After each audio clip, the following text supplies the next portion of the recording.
Well, state and community leaders from around the region gathered at the State Theater today to start a conversation on early childhood education. It began with a screening of the documentary Starting at Zero, looking at the impact of high-quality early childhood education. The goal of this conversation in South Dakota in tonight's Your Money Matters. And when you change the child's future, they're going to be able to change the future of the state in the long run, because they're going to be able to be productive, engaged citizens for the state in the future. Starting at Zero looks at Alabama's move to invest in early childhood education that began more than 20 years ago and the impact it's had on the state. People who are just starting to understand that workforce development starts at birth.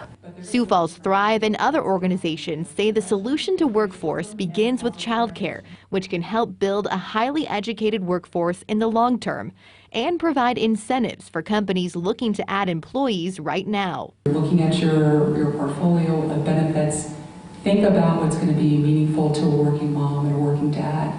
Friday's film screening ended with a panel discussion with business leaders, lawmakers, and providers, all focused on the child care crisis in the community. Infant care in the first year of life is the most challenging to find, and I think that's partly because of ratios being 1 to 5. Providers say it's the workforce needed to fill those ratios and care for kids that's limiting availability in the Sioux Falls area. The majority of providers would have physical space for children in their programs if they could find staff. Sioux Falls Thrive says this event is just the start of working to solve these issues in the community. We've got to start some kind of conversation as a community as to how do we build up this important piece of workforce development.